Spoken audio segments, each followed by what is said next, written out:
Also Bilderbuch weiß ganz genau, was sie wollen.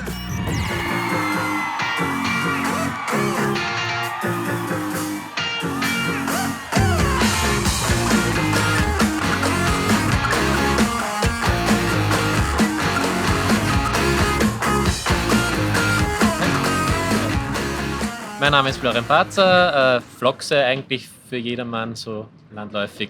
Mache für Bilderbuch den FOH Sound. War mit Bilderbuch von 2009 bis 2013 unterwegs, wo es noch ein bisschen kleiner war. Bin dann mit einer englischen Produktion Sohn unterwegs gewesen, 5 Jahre lang. Und letztes Jahr haben sie mich dann wieder gefragt, ob ich Zeit hätte, und mache quasi letztes Jahr die Tour und heuer die Tour am FOH. Bin sonst noch eben mit Sohn unterwegs, mit Marvi Phoenix unterwegs, je nachdem, wie es halt die Zeit erlaubt, weil halt so eine Produktion wie Bilderbuch dann doch ziemlich viel Zeit in Anspruch nimmt. Nimmt im Endeffekt die meiste Zeit weg. Also mein Name ist Maurer Johannes, alle nennen mich Giovanni. Ich mache den Monitor-Sound für die Band Bilderbuch. Wir sind heute hier vor dem Schloss Schönbrunn. Da werden wir jetzt 2 Tage hintereinander ein Konzert spielen für bis zu 15.000 Leute. Ich bin jetzt seit 6 Jahren bei Bilderbuch dabei, habe angefangen als Backliner und bin dann vor 3 Jahren circa, oder 4 Jahre jetzt, 4 Jahre jetzt sogar Monitortechniker. Genau.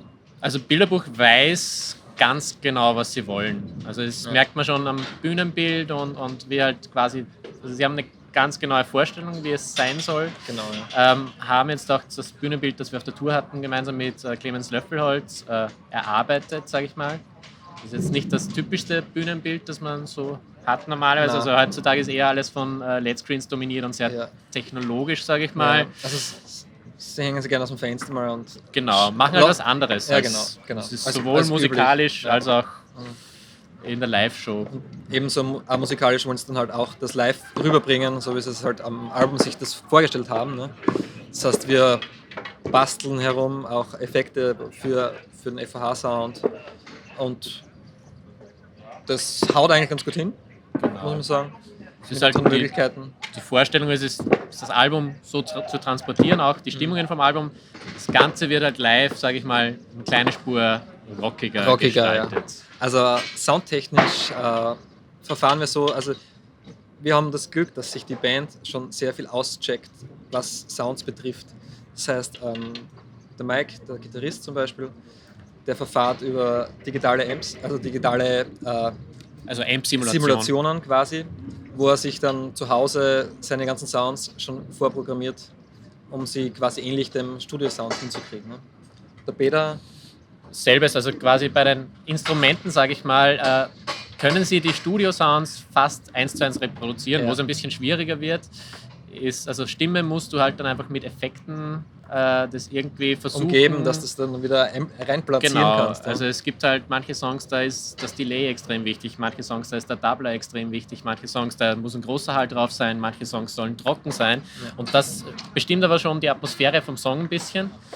Was ich finde ist, was nicht 100%ig funktioniert, ist, dass man so die Drum-Sounds 1:1 umsetzt vom Album. Es sind schon wichtige Elemente, kommen dann stellenweise von einem Sample-Pad. Ja. Aber es ist halt trotzdem so, dass es mehr, also so, wenn es am Album eher elektronisch ist es live einfach mehr echtes Drumset. Ja. Ich finde das aber auch ganz gut, weil live soll das halt aus einem Guss kommen. Es soll sich nicht bei jedem Song alles komplett ändern und es soll nicht eine zerfahrene Show sein. Also es soll schon eine Grundenergie transportieren, aber mit kleinen, feinen Änderungen, sage ich mal. Ja. Wir haben quasi ein feines Rockbesteck, sage ich jetzt einmal, plus Percussion. Ja? Also echtes Schlagzeug, echte Percussions und die werden jetzt gepaart mit digitalen Amps. Das heißt, wir haben 2 Gitarren, eine Bassgitarre, die jeweils über digitale Amps gefahren werden. Zusätzlich auf der Bühne haben wir dann noch eine Armada von, also ich sag mal Keyboards, also Peter spielt Keyboards, Peter spielt einen Bass-Synth, dasselbe beim Percussionisten, bei Lukas, der hat auch quasi Synth, kann auch auf den Bass-Synth zugreifen, hat zusätzlich noch einen Analog-Synth, Peter klassisch Bass und dann noch 5-mal Vocals auf der Bühne plus Unterverschaltung für Autotune-Effekte und so Erweitertes. CC, Voice Live, Helicon, um Autotune-Effekte zu fahren. Ja. Genau. Von der Mikrofonierung her sind wir am Schlagzeug, sage ich mal, relativ klassisch. Also wir haben das DTP 640 Rex an der Bassdrum, was mich sehr begeistert hat eigentlich, weil auch, ja. es... also ich habe die Möglichkeit, relativ viele Schlagzeugsounds mit 2 Federn rauszuholen. Habe mir die dynamische Kapsel so hergerichtet, dass ich sage mal, einen klassischen Rock-Sound habe, also Sub-Bereich ein bisschen angehoben, untere Mitte ein bisschen abgesenkt und den Kick-Bereich wieder ein bisschen angehoben und die Kondensatorkapsel eher neutral gelassen und kann mir dadurch mit den 2 Federn phasenstabil unterschiedlichste Bassdrum-Sounds basteln, die ich auch eben für verschiedene Songs so verwende. Also wenn ich bei Maschinen eine klassische Rock-Bassdrum brauche, ist die dynamische Kapsel mehr im Anteil. Und wenn ich irgendwie einen Song habe, der viel Bassinfo schon hat und ich quasi das Ganze ein bisschen nach oben verlagern will vom Frequenzbereich, schiebe ich die Kondensatorkapsel mehr dazu. Und das passiert halt einfach phasenstabil. Der Unterschied zwischen, wenn ich eine Grenzfläche reinlege, ist dann Abstand zwischen den 2 Kapseln und ich kann zwar schon den Sound ändern, aber er ändert sich halt. Ich finde da immer nur einen Sweet Spot. Ja, genau. Und danach, phasenweise, sagt man quasi. Ne? Also genau. 2 Kapseln in einem Mikrofon, ist was gut, das passt, ja. Wir müssen allgemein, dadurch, dass die Riser 1.20 sind, halt fast überall mit Klemmen arbeiten, weil einfach kein Platz für Stative ist. Genau. Die einzigen Stative, die jetzt stehen, sind die Overhead-Mikros, genau. Bei denen ist es so, wir messen die ein mit einem Lasermesser auf 1,09 Meter, dass quasi der Abstand von den Mikros zur Snare gleich ist. Das hat den Sinn, erstens mal, dass wenn du die Overheads solo hören würdest, dann liegt es näher in der Mitte. Das ist halt für ein Schlagzeug, vor allem im Rockbereich, das fast wichtigste Trommel. Treibende Kraft, ja. Plus Abstand von Snare-Mikro, was in dem Fall MTP 440 DM sind, also an allen 3 Snares, oben wie unten. Hat den Vorteil, dass wir bei jeder Show die Phasenlage zwischen den Overheads und der Snare immer gleich haben. Sprich selber Punch. Und wir merken es ja, wenn irgendwas nicht passt, es ist einfach irgendwas stimmt nicht und es ist meistens dann der Abstand. Oder wir hatten mal einen Phasendreher, bei einem Kabel plötzlich Snare nicht mehr so wie vorher. Nicht mehr vorhanden, also nicht mehr da, sondern da und dann gut, da weiß man gleich, wo man mal angreifen muss. Ne? Und die Toms haben halt eben auch mit LP-Close gearbeitet. Eben. Genau, mit den DTP 340 TT. Da auch, also wir haben sie verglichen, auch im Studio ein bisschen. Also wir haben uns einen halben, dreiviertel Tag Zeit genommen und halt mit ein bisschen Mikros, die ich sonst öfter mal verwende. Was man so zu Hause hat. Oder? Und war für mich, ich musste mich nicht groß umstellen, war für mich sogar vom Übersprechen her war es zum Beispiel besser mit den Luit-Mikrofonen, was uns hilft, weil es eine laute Bühne ist. Es war nicht so, dass ich mir gedacht habe, ich muss jetzt meine Arbeitsweise ändern, was gut ist für mich. Ich gehe einfach dann auf das Instrument ein und passe es halt im Endeffekt auch an die Gewohnheiten von den Jungs an. Also ich würde zum Beispiel die Toms ein bisschen mehr ausdünnen, weil sie sehr low-endig sind. Ja. Pille am Schlagzeug hätte aber gern, dass der Grundton gut erhalten bleibt. Dann so ist es halt am Monitor dann auch ziemlich sehr wenig gegatet sogar, so dass sie sehr natürlich klingen, so wie sie halt klingen für ihn. Also ich darf da sowieso nicht so viel rumdrehen. Sonst ich habe da ein bisschen mehr Spielraum. Ja, genau. Du hast noch den künstlerischen Spielraum, ne? Genau. An der Hi-Hat haben wir von unten positioniert, eben auch aus Platzgründen mit einer LP-Claw ein LCT 340 und an den Overheads in dem Fall LCT 440 Pure. Genau. Funktioniert für mich auch hervorragend. Also ich bin allgemein mit dem Drumsound, muss ich sagen, war ich selten so zufrieden wollte gerade sagen, bei einer Show. Also beste Drumsound, den wir jetzt bei Bilderbuch bis jetzt zusammengekriegt haben. Ja, definitiv. Sehr aufgeräumt und schön. Ja. Bei den Percussions auch, bei den Congas und Bongos habe ich einfach unten ausdünnen müssen, weil das einfach arrangementtechnisch funktioniert. Also passiert so viel unter 200 Hertz mit Bass, mit Schlagzeug, mit Synths, Gitarren auch. dass ich die einfach ein bisschen höher ansetzen habe müssen. Das heißt, da ist mein Low-Cut einfach ein bisschen höher angesetzt, dass die Percussion eher also so quasi die Bereiche dazwischen auffüllen. Chimes und Shaker und so setzen sich eigentlich sehr, sehr gut durch mit den 240, muss ich sagen. Ja, super. Es ist halt, wir müssen, ich sag mal, ein bisschen größere Bereiche da abnehmen. Ich kann nicht an jedes Element ein Mikro hinstellen. Ja, genau. Das haben wir ein bisschen zusammengefasst quasi. So alle die Bongos mit einem Mikro nur. Genau.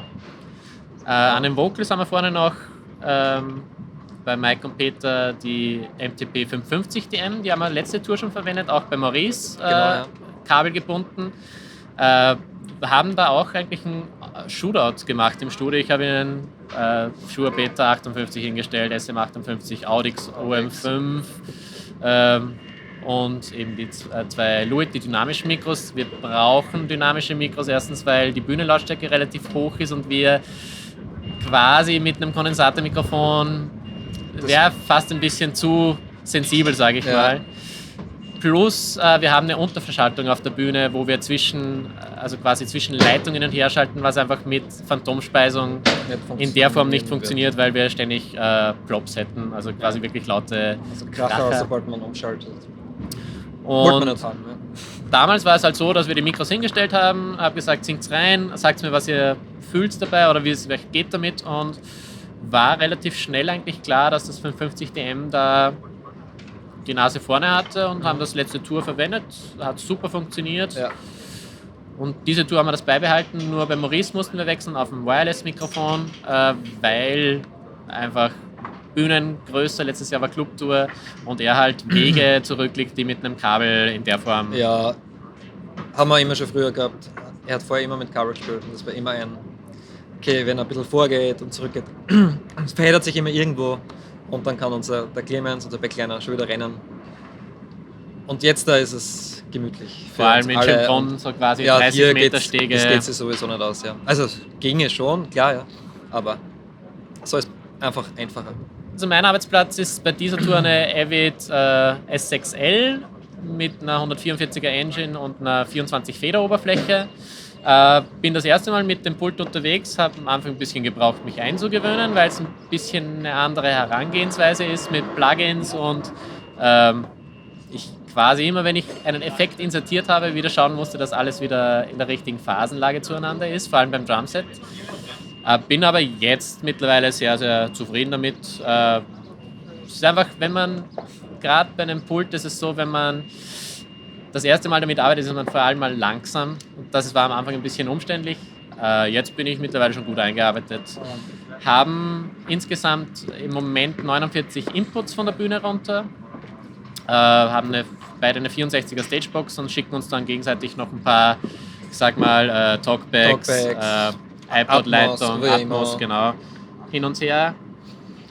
Ich arbeite Snapshot-basiert, das heißt, ich habe für jeden Song einen Snapshot, wo sich Levels ändern und vor allem Effekte ändern. Sprich, bei einem Song gibt es auf einem Snare-Schlag ein Delay, auf der Stimme ein Delay, auf dem Background Vocals Hall. Beim nächsten Song gibt es wieder komplett andere Effekte auf Instrumenten und Stimme. Habe das stellenweise auch während eines Songs 5 oder 6 Snapshots, die, wenn vorhanden, auch per Timecode abgefeuert werden können, was mir extrem viel hilft, weil ich nicht ständig weiter Snapshot drücken muss, sondern passiert automatisch. Ist aber nicht bei jedem Song der Fall, weil die Jungs gerade bei dieser Tour ein bisschen weg wollten von mit Background-Tracks spielen, sondern eigentlich werden so gut wie alle Songs, oder es wird ein Großteil der Songs komplett live gespielt. Ja. Also, durch Percussion-Sektion ermöglicht quasi. Genau, Lukas als 5. Mitglied kann jetzt quasi Synth-Sounds übernehmen, Percussion, SPDS, Samples, also das heißt, die Samples werden auch von Pille am Schlagzeug bzw. von Lukas bei den Keyboards abgefeuert. Vom EQing her habe ich mir das so hergerichtet, dass eigentlich alles safe bleibt. Also es ändert sich vom EQing her nicht von Song zu Song Basis, weil ich eher der Meinung bin, dass so ein bisschen konsistenter Grundsound über die Show stattfinden soll. Ich muss zwar schon ein bisschen anpassen von Song zu Song, das ist halt eher so im vielleicht Bereich Keyboard Sounds, dass ich 1, 2 Sachen ändere, oder Stimmsound, das ist jetzt beim Open Air nicht so kritisch, aber gerade in den Hallen ist es halt so, dass du gewisse Raumresonanzen hast, die sich vielleicht potenzieren. Das heißt, da wird halt dann... Muss man dann dagegen was machen, ne? Genau, beziehungsweise Maurice singt halt auch einen Song Vollgas, einen Song Kopfstimme. Super leise. Ändern sich die Resonanzen, das heißt, das wird halt einfach on the fly angepasst. Drum Sound bleibt eigentlich für mich die ganze Show gleich. Der ändert sich dann nur durch Levels, eben mit der Bassdrum zum Beispiel, mit den 2 Federn, die ich habe. Oder Anteil Bottom Snare Mikrofon, Top Snare Mikrofon. Oder auch mit die Samples, die quasi parallel dazu noch abgefeuert werden, ändern halt dann den Grundsound. Genau, also bei Bungalow zum Beispiel rennen Claps mit, verändert halt dann den Snare-Sound, dass es nicht nur Snare ist, sondern das ist dann quasi Snare und das Claps. Mischverhältnis, wie es halt dann dargestellt wird. Ne? Also wenn man auf Tour ist mit einer Band, also was man im Vorfeld sich bewusst sein sollte, ist, dass man viel unterwegs ist. Wir haben jetzt den Luxus, muss man sagen, dass wir halt in einem Nightliner unterwegs sind. Ja. Also man fängt zuerst mit einem Sprinter an. Ne? Genau, und das ist halt gerade im deutschsprachigen Bereich ist es halt so, dass du halt dann Wochenenden hast, wo du 10 Stunden pro Tag oder halt im Auto sitzt. Und Techniker werden oft als Autofahrer gesehen. Ne? Genau. Das heißt, man wird oft belangt, ne? Quasi. Ja. Also, sie fahren auch meistens am besten. Oder Floxy? Naja, stellenweise. Gut, andere Geschichte. Ja, also das sollte man sich einfach bewusst sein, dass man es ist nicht so wie im Studio, dass man einfach Zeit hat. Erst einmal das Zeit hat, der Zeitfaktor. Es ist eigentlich in dem Moment, wo was passieren sollte, ein stressiger Beruf im Prinzip, weil man hat, wenn man mit einer Band jetzt da wo spielt, sagen wir jetzt mal Festivalsituation, du hast dann 30 Minuten Zeit, um dein Equipment auf die Bühne zu bringen, die Show am Start zu kriegen und dann eine halbe Stunde Zeit, um die Show gut klingen zu lassen. Also im besten Fall hast du es nach 5 Minuten geschafft, dass es dann passt. Ne? Und es gibt halt ich gehe in den Loop und höre mir das geht 7 Minuten lang an, sondern gibt's nicht. Es passiert alles im Moment. Ja. Und da muss man einfach mal reingeschmissen werden. Ja. Das heißt, man macht das einfach mal das erste Mal und dann denkt man sich, fuck. Ja, vielleicht ist das so. Vielleicht hat man ein gutes Erlebnis, aber oft ist dann halt irgendwas, was nicht hinhaut. In dem muss man halt leben. Ne? Da kommt man hinweg. Also de facto, man muss einfach flexibel, spontan sein. Ja. Und ich finde auch, es ist halt wichtig, es ist ein Miteinander. Also es ist nicht nur meine Vorstellung, wie was zu klingen hat, sondern es ist ein Miteinander mit dem jeweiligen Künstler, mit der Band. Ja. Es ist keine One-Man-Show. Wir sind auch eigentlich Dienstleister für die Band. Genau. Wenn sie was wollen, genau, und ich finde das halt... probieren wir das zu erfüllen. Ne?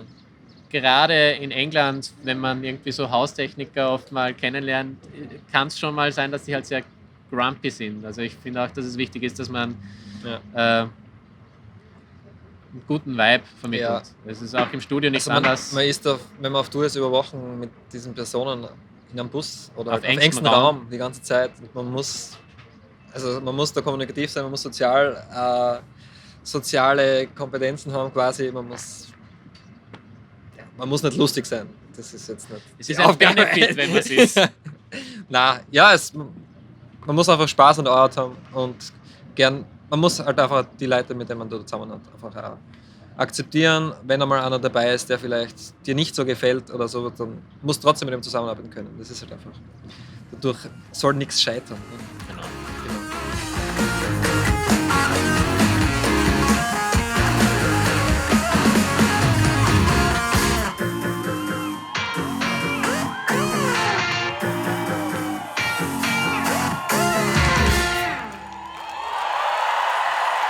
Mr. Refrigerator!